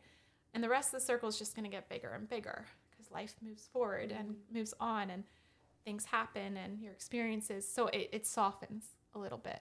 So the proportion of the circles kind of like soften the grief a little bit, where you can kind of invite grief in and like let it sit there at the table with you. Yeah. Whereas before you wanted nothing to do with it. You wanted to shut it out and not look at it. But it becomes like a part of you and a part of your life. And it's devastating, but it's also beautiful. Like Yeah. it truly is like a part of the human experience. And I think you've talked about that here on the show. It's like something we all will experience. So it's almost like a connector Yeah, between the human absolutely. experience. Like we all know what grief eventually feels like. Yeah. Yeah. Yeah. That's a That's a long-winded great way story. to describe that, That's- though. I like I the mean, circle. Yeah. Yes. Yeah. Yeah. And I appreciate you sharing that story and how amazing you've handled it. And like, you know, because of Eli, because of Lucy, you're going to be such a great support to other parents. Yeah. I hope so. That's my mission. I truly think it ignited a passion in me to like help others get to the point that I got to. Yeah. It took a lot of time and processing things, but like it doesn't have to be all doom and gloom. Yeah, You know, you yeah, don't have to yeah. be. I understand. Again, it's part of it, but it's like it can end. Here's the best way to say it. To me, it's like joy and grief can coexist. Yes. Yes. It doesn't have to be two separate experiences Right. that can't touch each other. You can live with joy and grief at the same time. It's hard for a lot of people to accept. Yes. It is because there also comes with that guilt too, to feel Yep. joy. Yep. The first laugh, the first like Oh, yeah. celebration or party that you've had or Yeah. something, like you're like, why am I laughing? I Yeah. shouldn't be laughing. Or- Yes. I remember the first time I laughed, I was like, how dare I? yeah. I shouldn't be doing this. Yeah. Yep. And that's all valid. It's exactly how I think I felt too with the thought of getting pregnant again. I was like, I can't be happy because Yeah. I just can't. Like I can't do that to her. I can't do that to the experience. But that's not true at all. You know, I think, and I know people say this. I think you guys talked about it too, like what not to say, but like, you know, they want you to be happy. Yeah. Yeah. I was told that too. Yeah. And again, I understand people their Oh, yeah, intentions it's- are positive, but it kind of also relates to the phrase that I heard a lot, which was, well, you'll go on to have more. Yeah. Yeah. Yeah. Like, or you have other kids. You got to be here for Owen. Yeah. And I would be like, but I want Lucy here. I Yeah. Right. don't want another. I want Right. her. Right. Or, you know, I want him to have his sister here, you know? Right. Yeah, it goes along those lines of like, I know what you mean by they would want us to be happy, but it's not that simple. It's so much more complex. And, but yeah, at the end of the day, you can feel joy and without that guilt, Right. Yeah. but it's tough for sure. It's not easy. And No. I say this all like that with a preface of like, this is not easy. I know it seems like we were able to get through this really well, but there were a lot of dark times, a lot of heavy days, Yes. especially around the holidays. I had a lot of hard days. Yeah. So it's definitely, I'm still doing it. I'm still going through it. I always will be. Yeah. And I hope this isn't out of line, but I imagine that some of that is like what ifs, because she's not here and, you know, would have been here for Christmas. Yeah. So imagining Yep. that. Yeah. Yeah, that was hard, the holidays, because I was picturing, you know, like this was supposed to be a different time, you know, it was supposed to be a different Yeah. feeling. We were supposed to be cuddled in the thick of postpartum, Right. in the coziness of our new home and all that. But I will say the day of her due date, I thought it'd be a lot harder, but it actually was just a normal day, which I don't know if, again, like that was just I was one of my days where I was distracted or I had work or something, but I just remember being like anticipating it to be harder. But when it was here, I thought, well, this day doesn't mean what I thought it would. Yeah. And there's other days that mean more. Yeah. And so it was easier than I thought. And I know that I say that so that I give hope to other lost parents that like, I know I'm part of a group on social that a lot of parents they'll post like, I'm scared about her due date or their due date because I'm afraid I'm going to be sad and just like not be able to get through it. And I say this like to give them hope that it like, you have to honor them and remember them. That date, it still will mean something, but it doesn't mean as strongly as these other milestones. And you have to kind of look at it that way to help yourself through those times. But I know it's not easy. Yeah.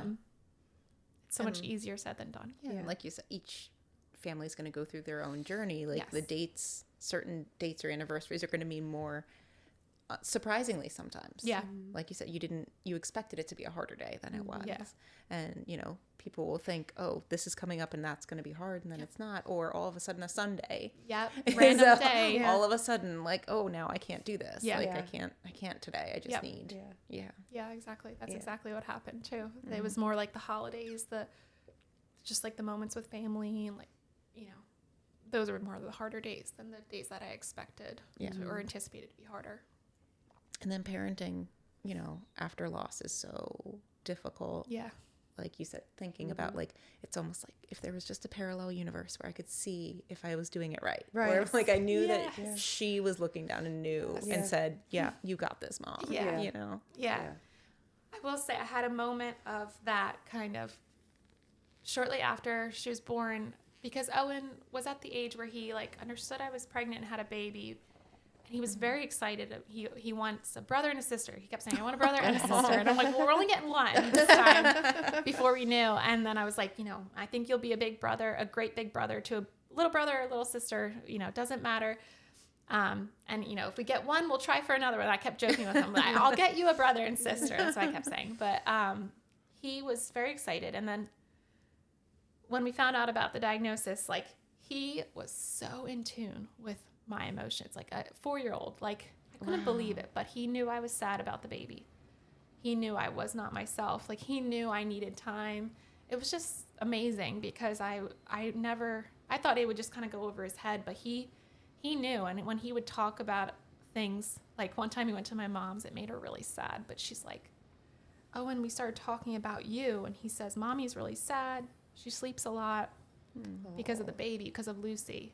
And then my mom tried to kind of like, well, she's not, it's okay to be sad.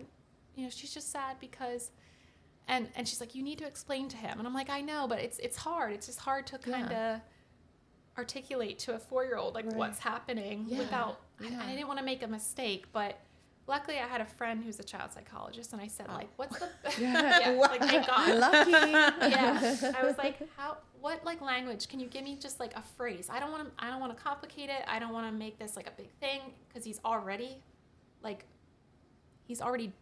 aware. Mm-hmm. So I'm like, how do I just like put it out there? And so she told us, like, just be concrete and say, Lucy will not make it to Earth here.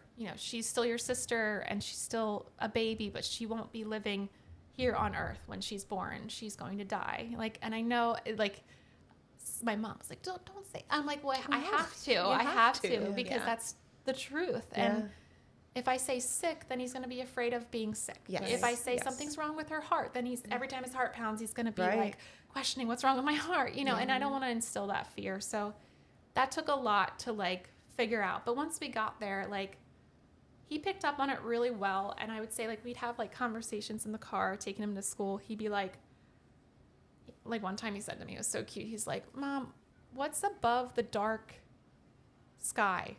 And I'm like, you mean like the stars, like space? Well, first he said, what's the dark area above the blue clouds, or the blue and the white clouds? I said, it's space, like where the planets are. And he starts, oh, okay.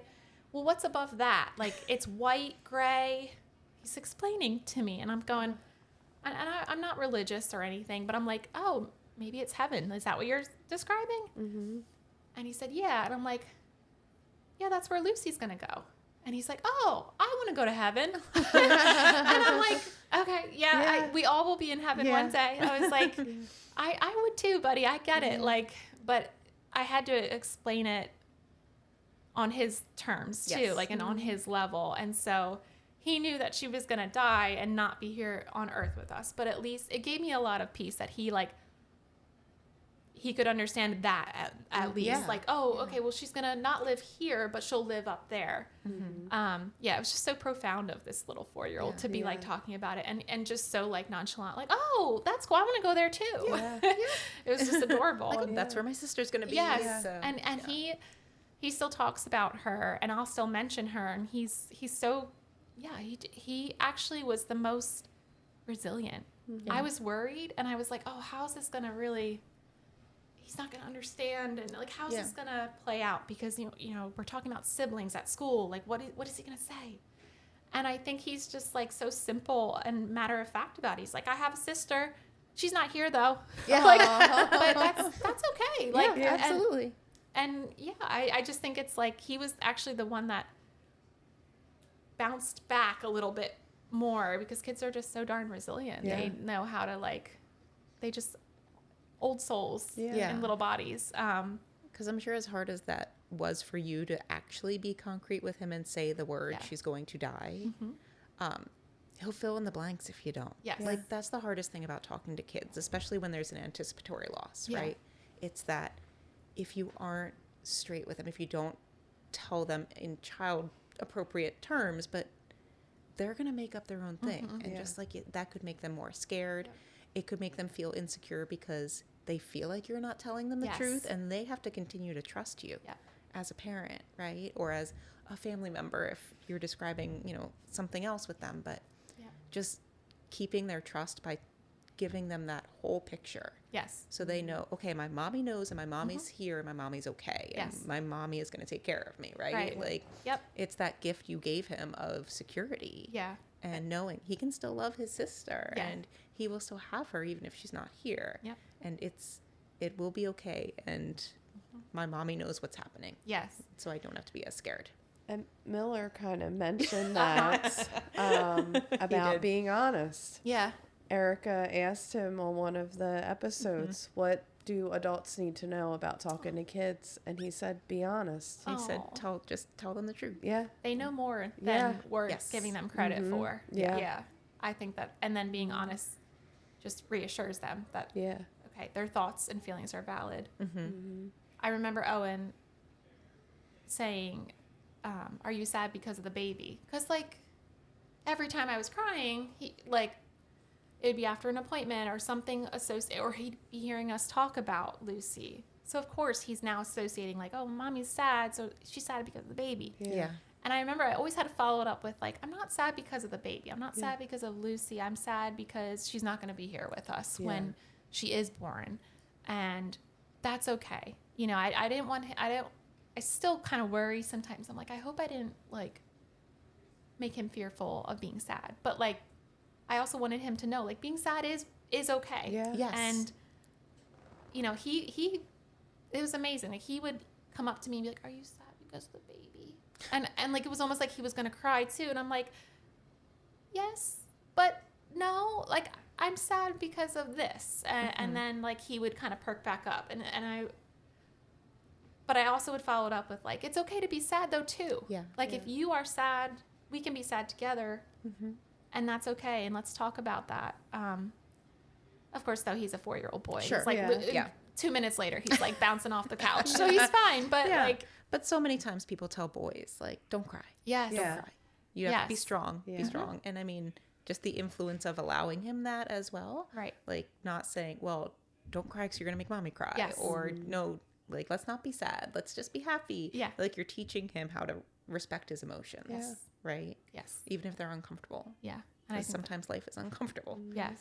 And you mentioned the whole, males, boys, like absolutely. I think that's, and I'm very happy that he was so like in tune. It makes me proud because I'm like, I think he can get through hard things because he does have a good foundation of like emotion and seeing his parents kind of going through it, and there's no shame in it, and there's no, stop crying. You know, I hope that's what my hope is for him and for every kid, every sibling. You know, it's hard. I remember thinking like this is going to be the hardest thing to tell him, but it wasn't that hard.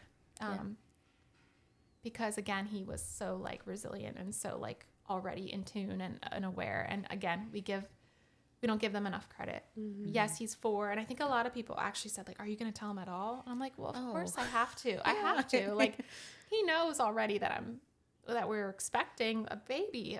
So I have to tell him. But a lot of people are just like, oh, that just sounds so scary. Don't do that to him. But it's like, I have to be honest. And like, this is what happened in our life. Because what would he think if all of a sudden just, oh no, mommy's just not no pregnant baby. anymore? What happened? Yeah. Yeah. And how scary is that? That's scary. Not And, like, only that, like, but okay, wait, they just stopped talking about this person. Yes. Like, his sister was a person to him, and they just stopped talking about her, and she's not here. Yeah. What happened? Like, and they'll fill in the blanks. yeah, yep. Absolutely. Yeah. So I'm very fortunate. I'm very lucky to have the people in my life that kind of helped me in that process and are still helping me. Yeah. I feel very grateful, just very grateful and fortunate and lucky. And it's, you said at one point you were thinking, oh, I shouldn't have told people so early, right? I mean, I'm just a big advocate of share as soon as share, because there's no parallel universe, but if you hadn't have shared and then had to come and say, okay, so I have this news and this news. Yeah. I have these things at once. And Or that you're then you're re-traumatizing yourself, right? Or like you're suffering basically in silence Yeah. because nobody knew. Yeah. And they felt some joy too. Like, I feel like I was able to give my friends and family some joy too. Like, it was like, again, Lucy was able to do that. Like, it wasn't all sadness. Yeah. There were some really like exciting and happy moments without knowing anything. And those were real. Those, Yeah, absolutely. You know. Definitely. So yes. And I feel like with my next pregnancy, like it will be hard because I already have talked to Mike about it. I'm like, well, I'm notorious. I can't keep secrets. And I'm notorious for telling like my friends and family, like with Owen, it was like 8 weeks. As soon as we knew, we were like, oh, and then with Lucy, it was 9 weeks. Like I pretty much, and then I said to him, like, I don't know with this one. And he also was like, well, let's not say anything for a while. And I'm like, well, we'll see. Like, we'll just see how. Yeah. He's like, I just don't want to be in that same situation, like where we felt like, but going back to what you said, like I felt silly, but it's still, now looking back, I wouldn't have done it any other way. I'm glad I did it because I had that support, Right. and I wasn't shocking them, re-traumatizing myself by telling them the news, by telling them the bad news. Like it was, I needed that support. I needed that. And You needed people who loved her already like you did. Yes. Yeah. And that's what you got. That's the gift you gave yourself by sharing. Yes. Before this news came to you. Yep. Right? I think that's a beautiful way Yes. of putting it. Yep. They already loved her. Yeah. And that was what I needed that. Yeah. I needed that strength and that like love for when I had to tell, the bad news. Yeah. Yeah. And I know like, so working in pediatrics is interesting because I was really worried. I was really worried about going into it. This is my first nursing job out of school. I had already worked at Nemours as an aide, so I was familiar with the floor I was going to be hired on. And thank goodness I was offered another position on another floor, but they were more long-term illness and cases where kids would be like living in the hospital, whereas the floor I'm on is an OBS unit. Like it's they're in and out within a week, less than a week maybe. Mostly respiratory and GI stuff. Especially right now. Yes. Yes. So I was grateful for that because I'm like, well, at least I'm gonna see kids get better. That's good. Yeah. And I remember like my mom and Mike was like that. They're like, oh, I'm just glad that you're not going to be around like kids that might be living there. And like, cause my mom was like, you're going to have such a hard time. I'm like, we'll see. Yeah. And I'm having a hard time already. I'm already having a hard time. And if anything, I thought, and this is true, it's proven to be true, is that I felt like I had this newfound like sense of caretaking and parenting. And I'm like, what better job to be in, like where I can help and connect better. Like this is a gift. It's almost like it was like a gift to me. Like, okay, I am like more well equipped than I was ever before to be a part of this job where I'm around children who may be seriously ill and parents that are dealing with a lot of grief and anticipatory grief, possibly. Yeah. Like, what better gift is that to be able to, like, be a part of helping them? And so that's kind of what it has already been. I actually had a patient. It was one of my first babies that I had. So I had talked to a few, like, mentors about going back to work in peds, and a lot of them said, like, mentors as in they were in healthcare and they had lost a child. And one of them said, like, when I went back to work, I asked my manager to not give me assignments for babies. And she's like, that may be the case for you, but, like, you just feel it out when you get there. And honestly, we don't get a lot of, like, little babies, or we do, but they're usually, like, Billy babies, so they're not, like, super sick. Yeah. But this one baby we had, she was 3 weeks old, and she ended up getting, they were treating her for meningitis, I think, out of prevention. So she had E. coli show up in both her blood and tissue, her wound. She had a wound because she had a probe put in her during birth due to complications and things like. So anyway, she had this wound that was, that's why she got to the hospital. But then they found E. coli and then also in her blood. And so they were treating her for meningitis. And so something very scary. I'm thinking, oh my goodness.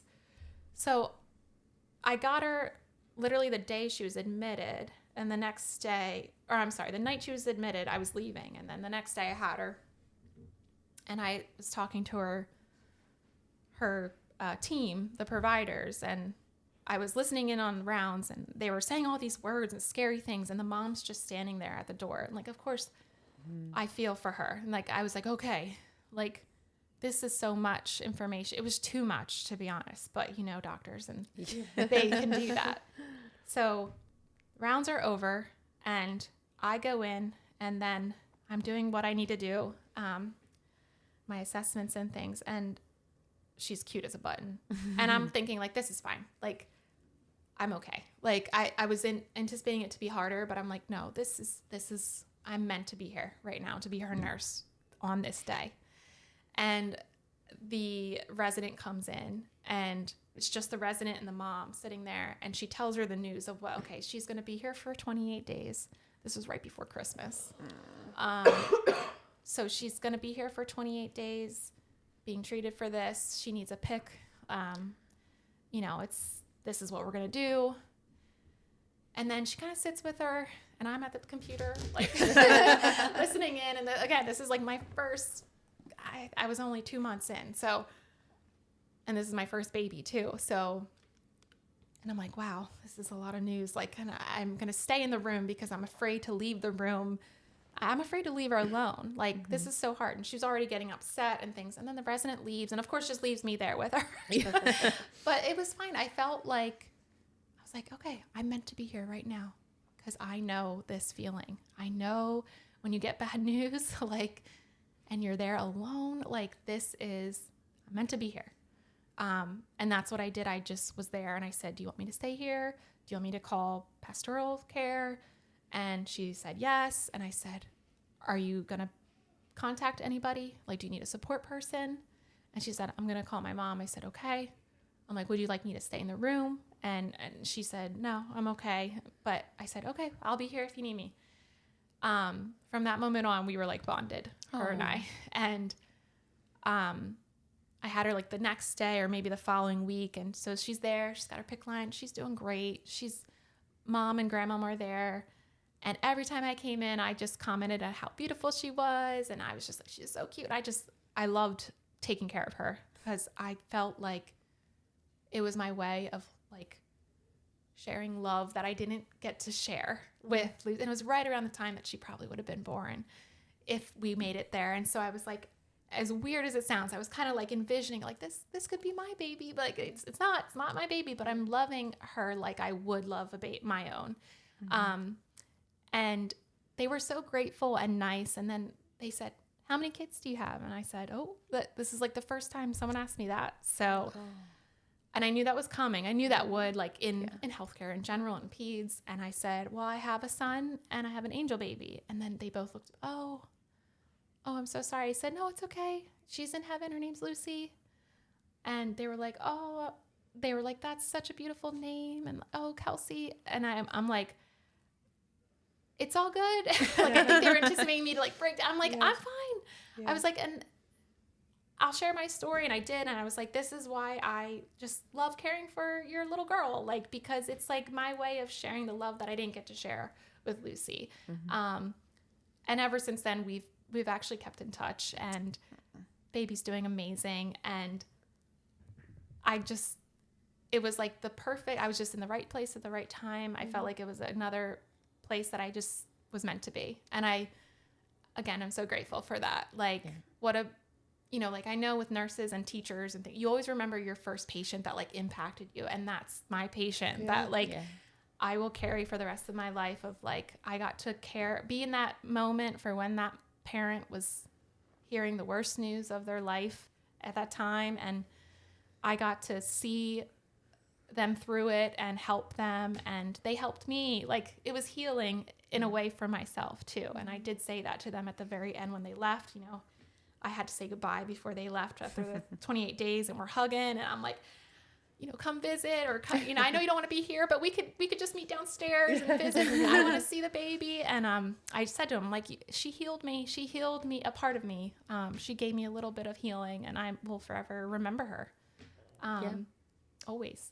So I was scared to go back to work or go to work, and because I never had been in work, but I've been so happy already, and I feel like it's just the place I need to be right now. And I will listen to myself. If it gets harder, I'll listen then, but I think right now it's a good spot. I'm in a good spot, and I'm again very grateful, and like just feel so good and lucky, because I know that can't always happen, and it doesn't always happen, but I've been very blessed and lucky. I can't say enough about it. Yeah, honestly. That's great. Mm-hmm. Awesome. Well, Amy. I wanted to give Amy a chance to speak. And I really appreciate you coming and sharing your story. Thank you. Yeah. I appreciate you having me. I really do. And I appreciate you starting this podcast and again, having a platform that talks about this. And yes, we're not professionals, but we're humans, and humans experience grief. So it's important. It's important work. Yeah. Sure. Yeah. It is. It's always, we learn something new every episode we do. We have these conversations that sometimes I'm like, wow, we definitely would not have had that had we not been sitting here really thinking through, these experiences that people are going through. Yeah. And it allows some normalcy for these conversations. Yes. Yep. Yeah. It's definitely, when you're not quite sure whether you're going to say, oh, I have 2 children. I have 1 child. I have a child here and a child who's not here, and trying to decide what you're feeling up to that day. Yeah, exactly. Like just knowing that there are people who understand out there. I'm here for those people, who have gone through it or may go through it in the future. I think that's important to It is. Yeah. to share, because I know I was looking for that. So I want to be that for someone else. Yeah. Absolutely. Yeah. And I think that's beautiful. Yep. Yeah. Well, we often end our episodes with a resource. Yes. If you have a resource that you would like to share. Yes. So the resource I'm sharing is called Adeline Rose Foundation. They're based up in Reading. They have a website, social media, but one of the particular resources that I participated in or took advantage of was they had remembrance carts in the hospital. So they kind of partner with different hospitals in Pennsylvania, New Jersey, Delaware, I'm pretty sure. But I knew they would have one, but I just didn't know the impact it would have on me until it happened. And I remember them rolling the cart in, the hospital staff, and they these remembrance carts kind of stay there, for bereavement cases. So I remember it came in, I'm looking at it, I'm like, oh, this is what was on their website. And this is what was on their website. And I remember seeing this, and this is really neat. And they had books and blankets and little trinkets that you could take home. And we kind of took like a little doll, a little wooden heart. And then we had a book. We didn't bring it home with us, but we opened up one of the books, and each book had a little sticker, and it was kind of like in honor of this baby or in honor of this family. So it's just all it helped me feel connected. It helped me feel less alone in that moment. And then, of course, we read the book to Lucy. It's called I Love You More, with the little bunnies on it. Yeah. Yeah, and it's a cute one. And I remember, like, it was hard to get through, but we got through it. And I was like, I read her a book. Like, that's a memory I'll always have. Of course, then they had the hungry little caterpillar, and that was hard. We couldn't get through that one because it was too close to what we felt like was like our experience, and it was just so hard to get through, but we tried, we attempted. But yeah, I thought that was just so nice to have, like, just sweet little things, because we're not taking her home, but we can still treat her as like I just gave birth, and she's a new baby, She's and your baby. and we can wrap her up in these nice blankets and take pictures with some of the little trinkets that we had, and then take those trinkets home and know that, like, she touched these were part of her first, pictures that she had. And so that was really special. And then they do have, like, online support groups that do meet in person. I've only gone to one in person. And then they have, like, virtual ones. And another resource or another thing that they do is a fundraiser in October for around Pregnancy, Infant, and Child Loss Awareness Month. Is in October 15th. It was around that, October 12th, I think it was this year. But they do a benefit walk, like a fundraising walk and run, where you can honor your babies. And so we raised money, and our team was called We Love Lucy. Aww. And it was just great. We had all our family members, like our closest family members, come, and it was a great day of just, like, remembering our babies. They had all these activities and for the kids, and it made it fun. Like, I know it's a sad day, but it was just like almost like a celebration of life. And that was so special because we didn't really get to do anything like that yet. So, and it was pretty fresh. It was only a month after. So it was fresh, but it was like a good way to memorialize her. And like some of my family members were like, are you going to have like a memorial or a funeral? And I said, no, but I want you to come here. I want you to come just like celebrate all the babies. And so that's what we did. And it was great. So I do credit them for a lot of just giving me like ideas on how to move forward.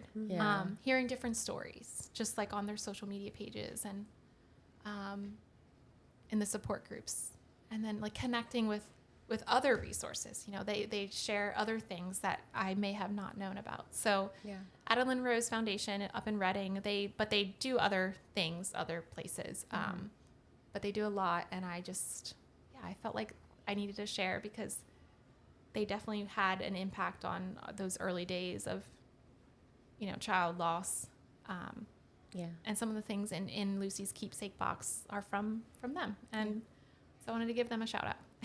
And what the timing of the walk being so close, and that you utilize that to bring your family members too. Because, I think of it as like, it's kind of the first big event honoring your family of 4. Yes, and, exactly. But surrounded by families who get that it's hard to celebrate as a family of 4 and why. Yeah. But also are there to celebrate. Yep. Wow, that's like just of all the timing and your whole story, everything is just it was it was meant to be. I know, I'm so grateful that it happened that way. I really am. Wow. And now with butterflies, you'll probably are you seeing them everywhere? Well, I have a tattoo now. So that's great. I only have 2 tattoos. Don't tell my dad. I have one with friends, my first tattoo, but this one I knew as soon as she was born, and I mean as soon as August 28th happened and we had our first butterfly hatch, I was like, monarch butterflies are my Yeah. thing. Yeah. Like, Yeah. Yeah. you know, I know they're a thing for a lot of people, but they're special to me. So, Yeah. I was like, I'm going to get a tattoo. And I just, on a whim, went and got a tattoo. It was like not Yeah. even planned. I just went literally like on a Friday. I'm like, I'm going to go here. They have an opening. I'm Yeah. going to go here. And Yeah. Those Yeah. are the best kinds. yeah, yeah, right? So I have this and I'm like, and the more I think about it, I'm like, okay, I have this tattoo and, you know, yes, it's honoring my daughter. But I think it's also just like, now I'm looking at my arm as like a canvas, like, okay, what can I do for Owen? Yeah. You know, and I'm like so excited about like my future children. I'm like, okay, how, or our family, like how can I incorporate more? And so I'm just, I'm excited. And every time I see a monarch butterfly, I think of her. I always will. Yeah. I believe in signs for sure. I do too. Yeah, I do too. Yeah, I'm sure with Eli, like you were saying, the very first episode, he was Yeah. like playing around with the mics and stuff. Yeah. I do It think. kept falling. Yeah. Yeah. Yeah. I think they, they're still here. Mm-hmm. Yeah. For I sure. believe that. Yeah. I'm sure a lot of people tell you this, but the way that you present to the world and your story is very strong, It is. Thank you. despite knowing it's more than strength, that there's a lot behind that. But you're doing a beautiful job Thank you. and honoring Lucy and just keeping her a part of this world. Yes. Yeah, strength I didn't know I had. Mm-hmm. When I say like she changed us for the better, she made me realize, she empowered me. She didn't give you a choice. So I had to, right? I had to reach my full potential Yes. in that department. I had to. But I'm so grateful for that. Like I wouldn't want it any other way. And it will forever impact me. And it's If she can't be here, she's going to affect the rest of your life. exactly. Yeah, absolutely. I took it as like, she has energy. Everybody has an energy, right? Or power. And when they're gone, it doesn't go away. No. You know, it's transferred. It goes somewhere else. And I think that's what happened. Like, she was a fighter. She was spunky because she just, every time we'd see her, she'd be moving about and heart rate would be going exactly how it should. Like, nothing phased her, it seemed like, until the very end. But she was a fighter. And I think, like, the power she had, you know, transferred into us.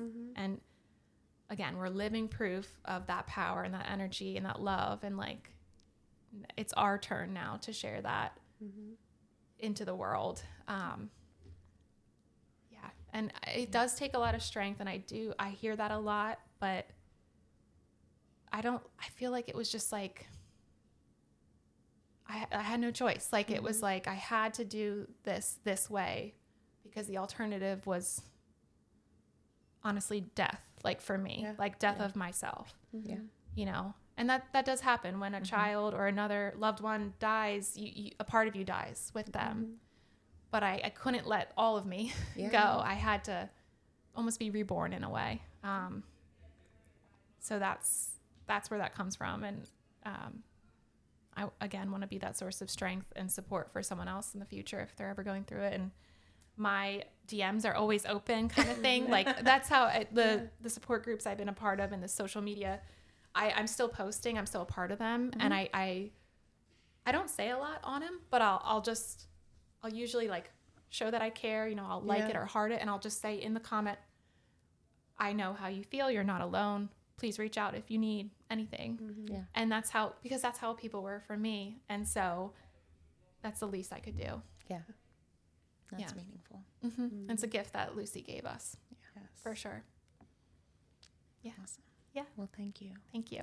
Thank you, for- Kelsey. Yes. For our listening audience, we hope that this episode has helped you feel a little more seen, a little more heard, and helped you on your journey. And as always, we are here because of Eli and because of Lucy. Oh, thank you.